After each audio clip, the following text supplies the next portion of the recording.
तो आइए देखते हैं, explain the equivalent parallel equivalent circuit of a series circuit. Now coming to the second part,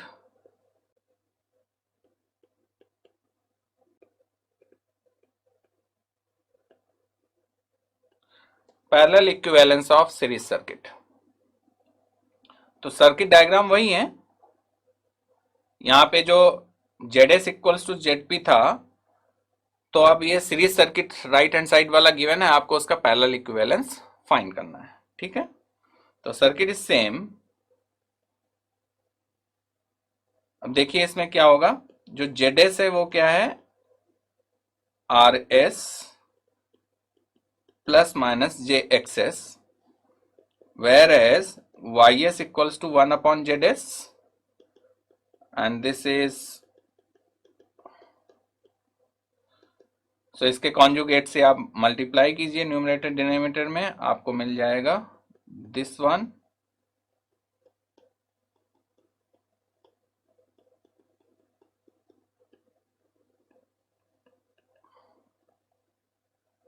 और you can write it in small, क्योंकि हमने AC के टर्म में स्मॉल टर्म्स कंसीडर किए थे, तो आप इसको लिख सकते हैं GP माइनस प्लस JBP। तो यहां से अगर आप देखेंगे GP कितना है, कंपेयर कीजिए इन दोनों को, तो GP की वैल्यू कितनी आ रही है, RS square plus XS square, and BP की वैल्यू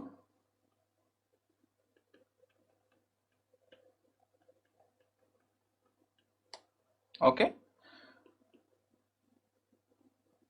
तो YS जो हमने लिखा था GP माइनस प्लस JBP, इसको हम ऐसे भी लिख सकते हैं 1 upon RP minus plus J 1 upon XP, ऐसे लिख सकते हैं। तो यहां से अगर आप कंपेयर करना चाहें तो आफ्टर कंपेयरिंग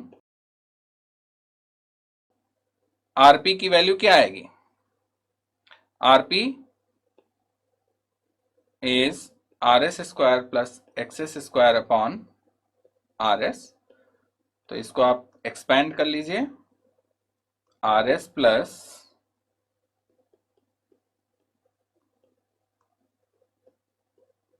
ऐसे एक्सपेंड कर सकते हैं। तो आप यहां पर देखिए, इस पार्ट को हम समझाना चाह रहे हैं आपको। This is the equivalent parallel part.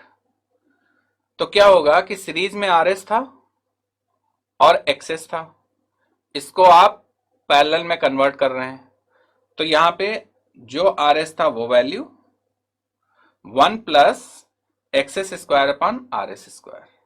Similarly अगर आप कंपेयर करें तो XP की वैल्यू कितनी आ रही है, यहां से XP भी वैसे ही आएगा। अगर आप XP सॉल्व करेंगे तो ये आ जाएगा XS 1 plus RS square upon XS square, just opposite. RP में XS अपॉन RS और XP में RS अपॉन XS। ठीक है, तो this is the parallel equivalence. ये फॉर्मूला ही आप डायरेक्टली यूज कर सकते हैं किसी भी प्रॉब्लम में। ठीक है, इन पर बेस्ड कोई डायरेक्ट न्यूमेरिकल नहीं आएगा, ये कहीं ना कहीं किसी न्यूमेरिकल में यूज करना है आपको इस कंसेप्ट को। तो आई होप कि आपको ये कंसेप्ट समझ में आ गया होगा कि कितना समझ में आया है कंसेप्ट और इसको कैसे अप्लाई करेंगे। So here is the problem, series and parallel circuits are shown in figure. Series में R एंड X है और पैरेलल में R1 एंड X1 है। The same impedance and the same power factor, दोनों फिगर के same impedance है और same power factor है, ये गिवन है। If R is 3 and X is 4 ohm, find the values of R1 and X1. Also find the impedance and power factor. तो सबसे पहले हमारा फोकस किस पे है, R1 एंड X1 पर है। अब हम किस में जा रहे हैं, सीरीज टू पैरेलल इक्विवेलेंसी पे जा रहे हैं और R1 सॉल्व करना है।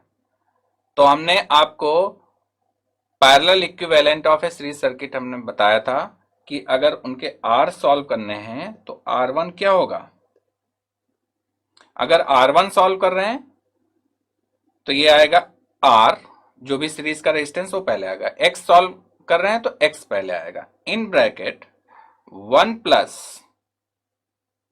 आर सॉल्व कर रहे हैं तो यहां पे X square divided by R square. Similarly अगर हम x1 कहते तो सबसे पहले यहां पर x आ जाता, जो भी सीरीज का होता रिएक्टेंस, 1 प्लस यहां जस्ट अपोजिट हो जाता। ठीक है, तो फ्रॉम 1 तो बहुत इजी है, R1 इक्वल्स टू, R की वैल्यू कितनी है गिवन है 3 ओम, 1 प्लस 16/9 दैट इज, ये आ जाएगा 8.33 ओम। Similarly, from equation 2,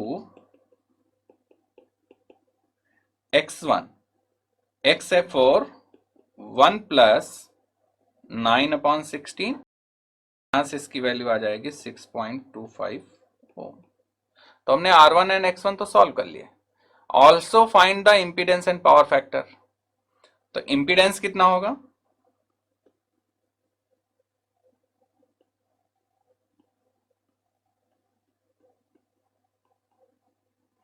impedance of what, impedance of series circuit कितना है 3 प्लस J4। ठीक, इसी का गिवन है तो हमने सॉल्व कर लिया इम्पीडेंस। अगर पैरेलल का इम्पीडेंस सॉल्व करना हो तो क्या होगा, दोनों के रिएक्टेंस हैं उसके Z1 Z2 upon Z1 plus Z2 से सॉल्व कर लेंगे। और जब ये क्वेश्चन में कहा ही जा रहा है ऊपर कि figures have the same impedance, तो आप सीरीज में 3 प्लस J4 गिवन है उसको सिंपली सॉल्व कर लीजिए, पैरेलल में उतना जो कॉम्प्लेक्स कैलकुलेशन करने की क्या जरूरत है। यहां पर सर्किट इसमें देखिए ये कहा जा रहा है कि figures have the same impedance and the same power factor, ये कहा जा रहा है। तो हम चाहे सीरीज में इम्पीडेंस सॉल्व कर लें चाहे पैरेलल में सॉल्व कर लें, पैरेलल में कॉम्प्लेक्स कैलकुलेशन है तो it will be better to solve from the series part. और ये आ जाएगा 5 एंगल 53.1 डिग्री। अब यहां पर फाई कितना आ गया 53.1 डिग्री। सो पावर फैक्टर बहुत इजी है, power factor is cosine of phase that is 0.6 और लैग कर रहा है। ठीक है, so this is lag power factor 53.1। तो आई होप कि आपको ये प्रॉब्लम समझ में आ गया होगा और जो सीरीज एंड पैरेलल के इक्विवेलेंसी सर्किट्स थे उनका एप्लीकेशन समझ में आ गया होगा। एंड ऑल्सो आई होप कि you can implement this concept in your numerical problems.